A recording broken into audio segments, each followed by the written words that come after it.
Hello everyone, I'm your host Mike Lisecki. Welcome to today's webinar, Equity and Inclusion, the STEM Thought Leaders Summit and the upcoming ATE conference opportunity. I want to acknowledge that the American Association for Community Colleges is bringing you this webinar and this opportunity, and the webinar is hosted through the courtesy of ATE Central. Their website, atecentral.net, provides resources throughout the ATE community, so when you have an opportunity, take a look at them as well. Let me change now the presentation to the next slide, and it's my privilege to introduce my colleague, Ellen House, the Director of Academic and Student Affairs at the American Association of Community Colleges. Ellen, I want to remind people before we begin to use that chat window in the upper part of their screen to ask questions of our presenters, and I know we'll have opportunities to address that. So Ellen, please introduce yourself and your colleagues. Thank you, Mike. Yes, I'm Ellen Haas, Director of Academic and Student Affairs with the American Association of Community Colleges, and I'd like to thank all of you and welcome you in joining us today. We appreciate you taking the time and for your interest in learning more about the summit, the ATE conference, and this application opportunity. I'd like to begin by introducing my colleagues, Kevin Christian, Senior Program Associate for Diversity, Inclusion, and Equity with the American Association of Community Colleges, and Brenda Albright, a Higher Education Consultant and Grant Evaluator who will be working with us to help facilitate the summit. I wanted to go over what we'll cover on the short webinar today. I'll talk briefly about NSF's ATE program and the ATE conference, and then turn it over to Kevin to discuss the summit rationale and objectives, summit eligibility and how to apply. And we'll also leave some time, as Mike indicated, to address any questions from participants. So please, at any time, do enter your questions into the chat box, and we'll address them during the question portion of the webinar. And we'll also, as Mike mentioned, this webinar is being recorded. We'll post the slides, the recording, and any questions and answers coming out of the chat box to the STEM Summit website by early next week for your reference. So to get started, I'd like to do a quick poll to determine if any of our attendees are familiar with the National Science Foundation's Advanced Technological Education, or ATE, program. So if we could go ahead and launch that.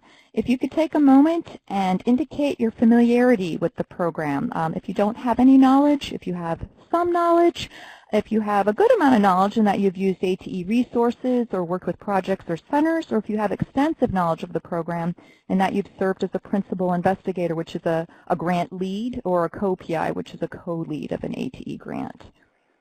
Oh, wow. So we have a really good mix of people.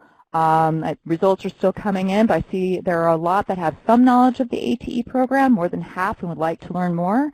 Some that have no knowledge, and you're in the right place. And I'm glad to see we have a few folks who have some good familiarity with the program. This is really nice to see. This summit is really designed about broadening access to the ATE program and the conference, so you're in the right place, and we're really pleased to share this information with you. Mike, can we close the poll? Thank you. So I'd like to give a little bit of background about NSF's program. The National Science Foundation's ATE, Advanced Technological Education Program, was congressionally mandated in 1993, and it provides grants to improve and expand programs that prepare skilled technicians to work in high-tech STEM fields that advance the nation's economy. And this program is specifically targeted to two-year colleges, with community colleges serving as leads, working in partnership with business and industry, and/or secondary schools, four-year institutions, community organizations, and local government to advance STEM technician education. So again, the big piece of this is the working with business and industry and community colleges serving as leads on this initiative. The program promotes the improvement in the education of STEM technicians at the undergraduate and secondary school levels, and does so by supporting areas such as curriculum development, professional development of college faculty and secondary school teachers, and career pathways from secondary schools to two-year colleges, two-year to four-year colleges, and other activities. And AACC has partnered with the National Science Foundation for the past 25 years to advance community college leadership in STEM technician education. And one of the main efforts in this area is that we host the annual ATE conference, or the ATE Principal Investigator Conference. And again, PI is another way of saying lead of a grant. And this is a national professional development and networking event designed to engage NSF ATE grantees and their project partners. There are currently just over 300 active NSF-funded ATE grants nationwide, and this event serves as their primary venue for sharing promising practices, lessons learned, and building collaborations to advance STEM technician education. The conference is traditionally only open to NSF ATE grantees to keep it of a manageable size and scope and to allow for maximum opportunities for community building. And it brings together approximately 850 people each year, representing community colleges, business and industry, secondary school systems, and four-year colleges, covering projects in a wide variety of areas such as information technology, cybersecurity, engineering technology, advanced manufacturing, chemical technology, energy technology, biotechnology, so a wide gamut of disciplines that are represented there. And in addition to NSF ATE grantees, National Science Foundation program directors and leadership attend, as well as AACC staff and selected guests representing federal government and STEM-related nonprofits and associations. And the conference also features 60 community college students who are recognized for their contributions and achievement in STEM fields each year. So it's a really strong event. The conference is held in the Washington, D.C. metro area, typically takes place in October, and this year's conference dates, October 24 through 26, are listed on the screen. It's going to be held at the Omni Shoreham Hotel, and the STEM Summit is designed to strategically occur just prior to the ATE conference, so Summit participants will attend both events, as the ATE conference is very central to the Summit offering. So just to give a little bit more background, this event is co-sponsored by the National Science Foundation and the American Association of Community Colleges. It's primarily funded through a grant to AACC, as is this STEM Summit opportunity. And for those of you who may not be familiar with the American Association of Community Colleges, we're the primary advocacy organization for the nation's community colleges. We represent nearly 1,200 two-year associate degree granting institutions and more than 12 million students. And we support and promote our member colleges through various policy initiatives, innovative programs, research and information, and outreach to business and industry. And as mentioned earlier, AACC has had the privilege of working with NSF for 25 years. This year's conference, it's a good time to come. It marks the 25th anniversary of the ATE program. The theme for this year's event is ATE at 25, Leading Development of America's Technological Workforce, and it focuses on the significant role that ATE projects and centers play, that community colleges play, in creating and implementing successful and impactful career pathways that are resulting in a highly skilled U.S. workforce. And just to show a few more pictures of the event, and in particular the showcase sessions, a highlight of the conference are the showcases. This takes place in the exhibit hall, but it doesn't run like a standard exhibit hall in that there are no vendors. Each ATE project and center, they're required to share information about their projects and the resources that are coming out of them. They're required to share, they want to share with other conference attendees. And the showcases are designed to promote that networking and to provide that venue for information sharing. So it's a wonderful opportunity to learn more about the ATE program and to obtain information about a diverse array of technological disciplines and educational practices that are being implemented at community colleges across the country in improving and developing STEM technician education programs. So again, we started this by framing the NSF ATE program and some information about the ATE conference, as it's all central to the STEM Summit. And at this time, I'd like to turn the presentation over to my colleague, Kevin, to talk about the summit and its rationale and objectives. Kevin? Thank you, Ellen. As Ellen has indicated, the Equity and Inclusion STEM Thought Leader Summit is a pilot initiative that will be held in partnership with 3 of AACC's affiliated councils: the National Community College Hispanic Council, the National Council on Black American Affairs, and the National Asian and Pacific Islander Council.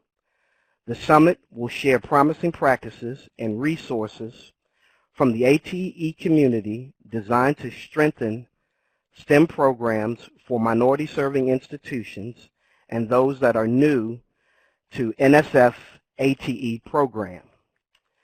Some of the broad objectives of our meeting will be to broaden access and equity in STEM and to conduct outreach to a group of faculty administrators and community college teams representing minority-serving institutions.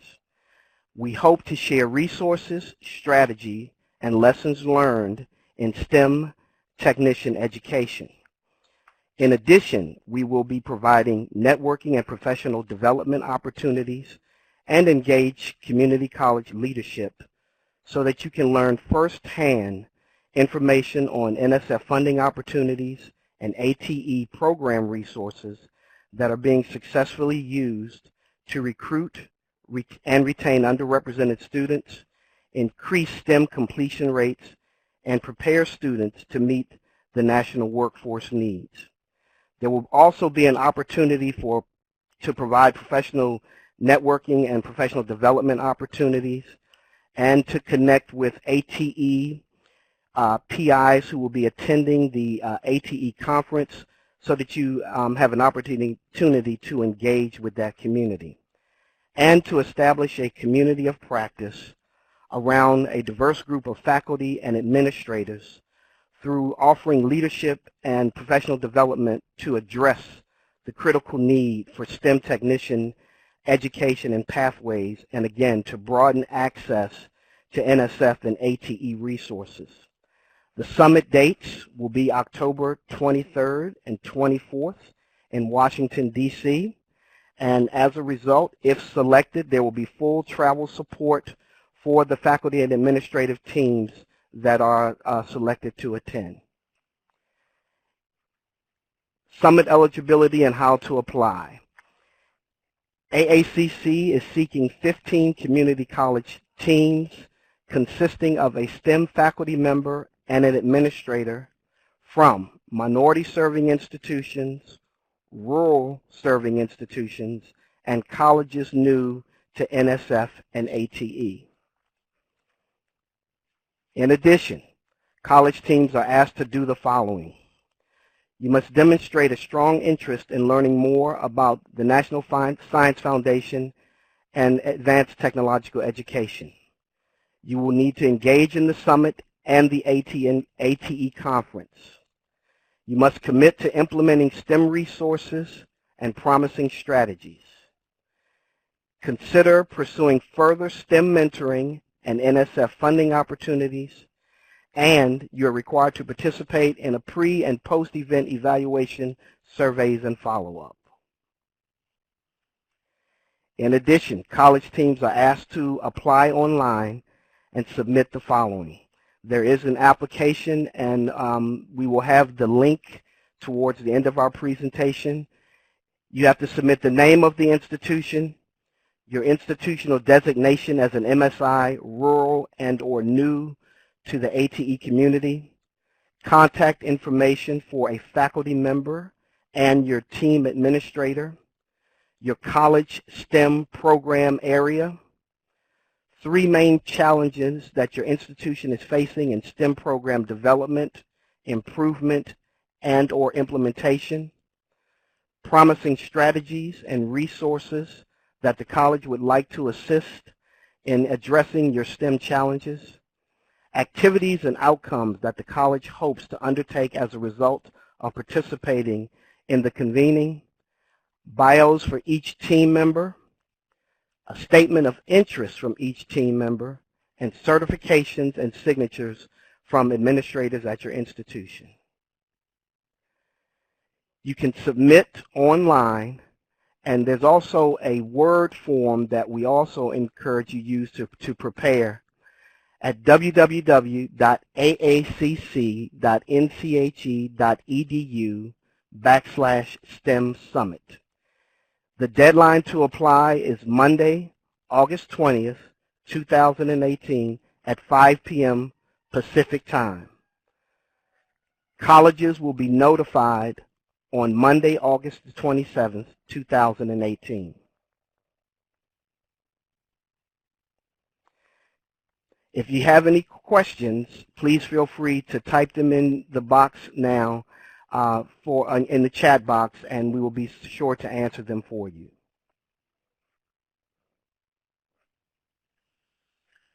Kevin, it's Mike, and thank you for that information. We do have several questions. You can see one that Ellen is responding to right now. How many team members? Ellen says 2 per team. Now, I have a question for you, yes, Kevin, and it might pertain to Ellen as well. Can you bring more if you pay for them? I'll address you first with that one, Kevin. Mike, at this current time, the summit is limited to only the 2 members of the team. So even if I fund them myself, there's probably limited space in the hotel. I think that's probably one of the restrictions. Correct. But even if I fund them myself, I'm limited only those to 2. Now, I've got some detailed questions about what the team means. One of our colleagues says, can a STEM consultant be considered a member of that two-person team? That's a tough one, Kevin. I don't know the answer to that one. Hi, Mike. I'm happy to address that. Ideally, we're looking to engage faculty and administrators at community colleges. So we are seeking a STEM faculty member, and we're seeking, in a STEM field, and we're seeking an administrator with oversight responsibility for that program. We've found the teaming of faculty and administrators to be really advantageous when trying to engage in STEM program development or STEM program improvement, and in bringing back those practices to the college, and or seeking to actually apply for NSF ATE funding or to follow any mentoring pathways to apply for NSF ATE funding. So we would be looking to have someone who's institutionalized at the college, a faculty member and an administrator, rather than an outside consultant to attend the summit. So to follow up on that, Ellen, thank you. What would you say would be the most appropriate, a department chair, a dean, a vice president, a president? I mean, what's the sense of administrator here? The sense of administrator would really vary according to the institution. We have seen, typically we would say it could be a department head, it could be a dean, could be a vice president. I think a president would be really high, but if you could get your president to come, they would certainly be welcome. But ideally, we're looking for someone who's got budget oversight, direct budget oversight for the STEM program being, being impacted by this experience. So that could be, depending on your college's structure, that could be a department head, that could be a dean, most typically. You know, those college presidents, they like taking any advantage they can for a free ride to Washington, D.C. I'm just kidding, Ellen. Hey, but here's a good one. Could you consider a dean of a program could be considered the faculty side, and then maybe bring in somebody else? Yeah. Would that work? If the dean is teaching in the discipline, then we could consider that. Oh. It's really trying to impact someone who's in the classroom with the students as well as an administrator. Okay. Let me try this one on Kevin, and Ellen, you can chime in too.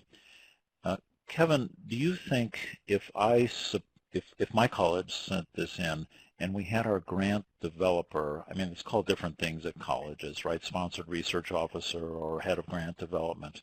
Could they be considered on the administrative side? It doesn't seem to match your requirement, but that is a question. Kevin, do you want to try that or pass it to Ellen? Sure, Mike, and Ellen, you can chime in. As Ellen has said earlier, we're primarily looking for a STEM faculty member and someone who oversees that particular STEM program.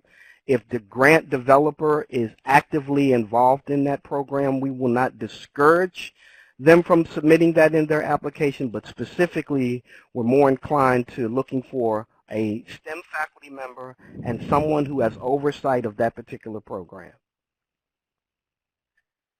Okay. Ellen, any add-ons there?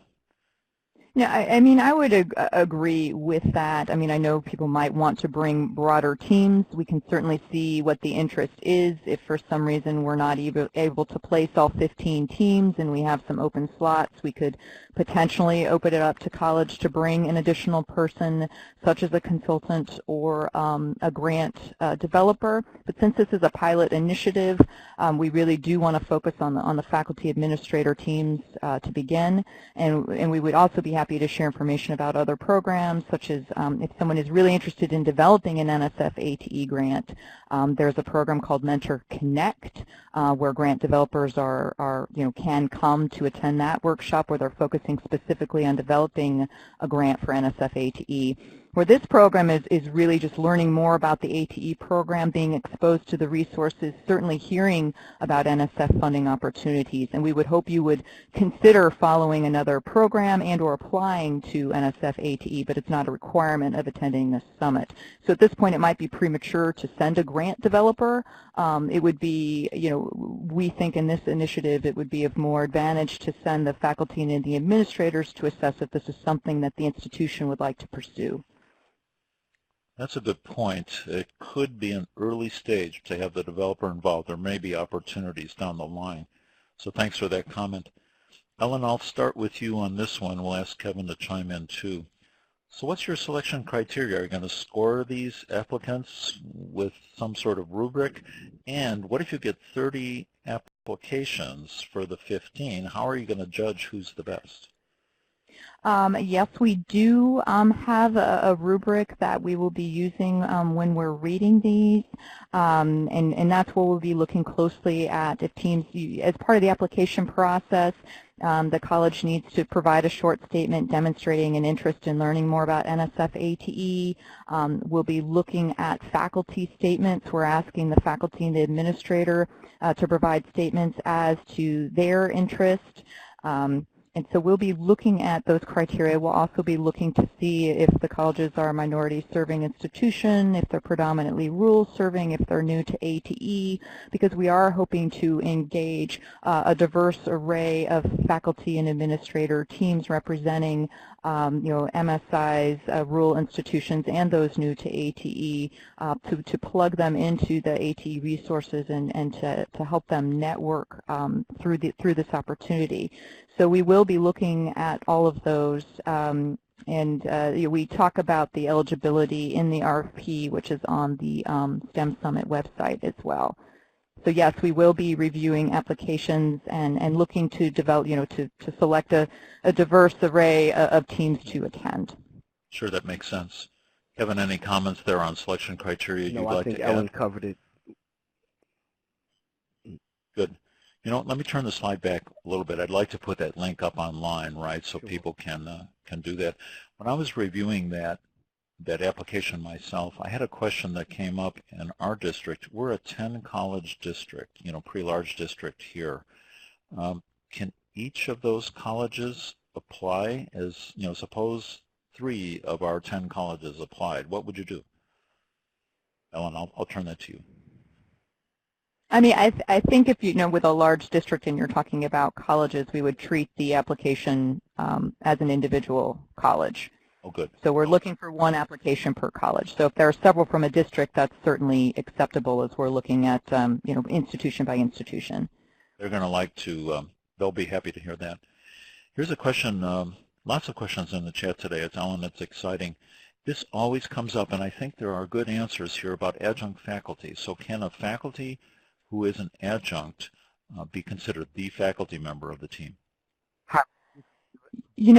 Ideally we would say no, but we will accept adjunct faculty because we know the reality of Yes. community college programs, and we have actually seen adjunct faculty take the lead on these types of initiatives through other mentoring programs that we run. That through these programs they've actually become institutionalized and grown programs. So yes, we would accept an adjunct faculty member. I think that's right, isn't it, Kevin? Any comments there before we go to the next question? Say the exact same thing. Good, good. All right, here's one. This is a great one, and I'm thinking, man, we should be able to do this, but I think the answer is going to be no. So, Kevin, with that lead-in, I'm going to ask you, can we connect virtually with other members of the team? Will there be some way of setting up a virtual connection with the event? You know what I mean, right? There'll be some sort of simulcast. I don't think there's plans for that, but what do you think? Mike, you're absolutely right. At this time, no, we do not have a virtual setup for those beyond the two.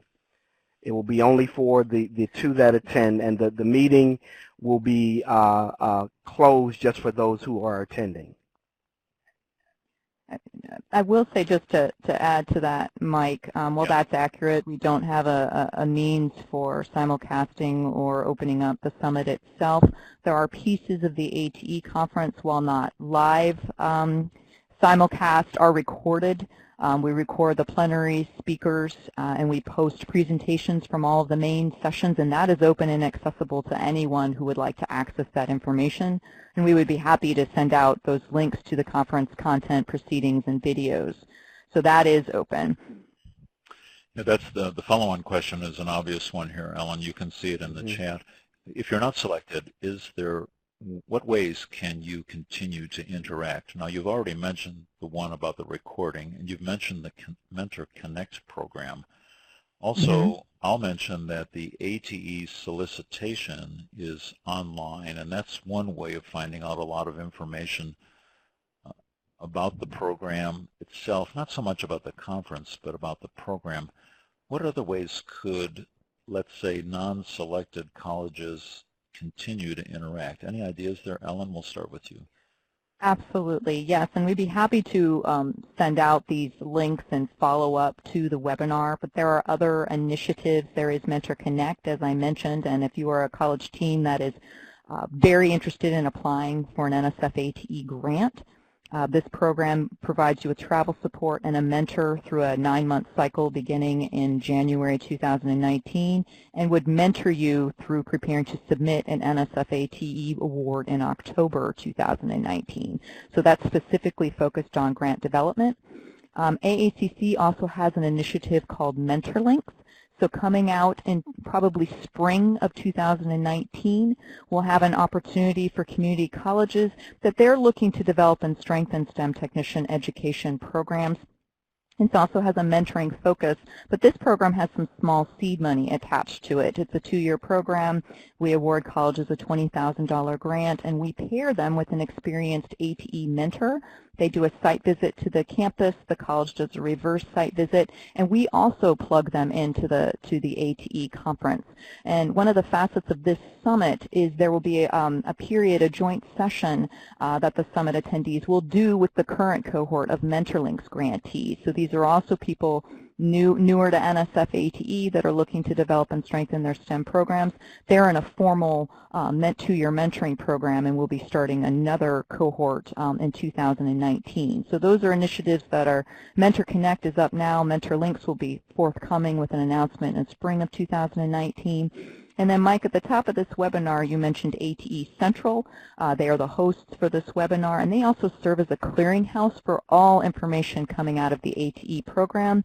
That's atecentral.net. I'd be happy to send that link around as well. You can see a map that shows where all ATE projects and centers are funded across the country and in what discipline area, and you can search on the resources and the curriculum and the professional development opportunities coming out of those programs. So there's a wealth of information there if you're even looking to connect regionally or locally and see what's going on in that area, and to whom with you could potentially partner or talk to about STEM initiatives. That's open as well.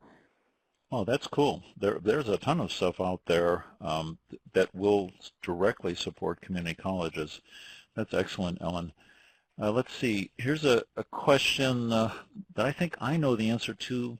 Let's try Kevin, though. Are there NSF eager options? You know the eager program at the NSF. Typically, I think of that as a 4-year university program, but maybe not exclusively. Are there connections to eager and ATE? Ellen, do you know? You know, I'm not aware of direct connections between eager and ATE.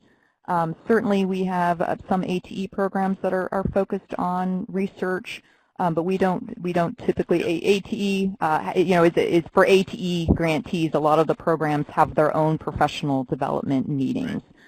So there may be one for eager. I'm not familiar. There's no direct cross collaboration between eager and ATE. Yeah. Yeah, I think there might, sometimes you can think about co-funding through another director at the NSF, but Sure. I'm not really seeing eagers connect. So I think that's our answer there. What about a little bit about logistics? Kevin, I'll turn to you. Sure. A team coming in that's never been to Washington, D.C. before, where do they fly into? How do they get around? Can they Uber? Is there a metro? How does that work? Sure. There are actually 3 major airports within the Washington, D.C. area, Mike. There's Reagan National Airport, which is actually the closest. Then there's Dulles International Airport, and there's also Baltimore Washington International Airport. All of them are available by shuttle. You can also, if you'd like to do Uber and or Lyft, those are available, and there's also, you can even catch a cab. The D.C. area and the host hotel are very accessible. The Omni Shoreham Hotel is accessible by our local transportation system, which is the Metro. We call it here the Metro, which is our subway system. But it is very easy to get to, and those 3 airports are very accessible for the Washington, D.C. area. Kevin, I seem to remember it takes approximately 47 seconds to walk from the metro station to the hotel entrance. It's a little longer than 47 seconds, but I'll give you about 2 to 3 minutes. Okay, 2 minutes. Okay, well, that's pretty good. Will there be opportunities? This question came up earlier, and you responded in the chat. Are there opportunities beyond the conference? Can you meet with your congressional representative? And I saw that your reply, Ellen, that AACC does help coordinate things like that. Are there other things that a team could do with their time in D.C.? I mean, there's social things, but anything that comes to mind, Kevin, that you might suggest for a team to consider? Here again, depends on exactly what they're looking for. Again, it's Washington, D.C., and as you said before, there are opportunities to meet with your congressional representatives. There are opportunities to also connect with any other professional organizations that you may be members of or may have a colleague at that's here in the Washington, D.C. area. Again, there are other local community colleges in our vicinity that if you possibly wanted to take a look at some of the things that they're doing or network with some colleagues there, if you connected with me, I know folks at each one, and I could probably put you in contact. So depending on exactly what you're looking for, if you connect with Ellen or myself, we would be be sure to put you in contact or try to help you with whatever your need may be. Thanks, Kevin. Can you arrange a tour for me of the West Wing? I don't know if I can get you in the West Wing, but I could definitely try to get you at the White House. All right. Now we're talking. I think they do tours every day, Mike, but I think you have to call ahead of time to get the tickets. Okay. Right, and you have to go through your representative. Okay. Yeah. Oh, yeah, right. Ellen, I'm sorry. I got excited here thinking about D.C. and all the opportunities. Colleagues, Ellen, we've covered every question in the chat window, and we promised our attendees we would be a 30-minute webinar, and we're just now a tiny bit over that time. But it's been exciting bringing this opportunity to people and responding to all their questions. As we get near the end of the webinar, folks, I'm going to put up a survey on the screen. Ask you just to click on it. There's like 4 questions. That helps us improve these outreach webinars. As I'm doing that, Ellen, is there anything else you would like to close with? We see the reminders, the Monday, August 20th, 5 p.m. Pacific time deadline. That's important. Anything else, Ellen, you would like to add before we close? I mean, I would just encourage anyone with any questions to ask Kevin or myself. This is a pilot initiative, and we're really excited to do this. And again, we thank you for your interest. We've designed the application so it's pretty quick and pretty straightforward. We don't want it to be a big burden to do, so we do encourage you to apply and again to ask any questions. And as you indicated, August 20th is the deadline, and we'll be reviewing and turning around decisions within a week, so we can assist people in making their travel arrangements, again, which we will cover, making hotel reservations, which we will cover and make for you, and in getting you to hopefully attend this event. Lovely. Thank you. Kevin, you can see your contact information on the screen, so people have written down your email. Any closing remarks from you? I would just like to follow up with what Ellen said. If you have any questions, thoughts, or any feedback on the webinar or any questions on the application process, please feel free to reach out to me. My information is available, and I look forward to hearing from each of you. Great. So everyone, we really appreciate your attendance today at the webinar, and thank you to the AACC for bringing this opportunity to us. I'm going to go ahead now and turn to the final slide where we'll see the survey.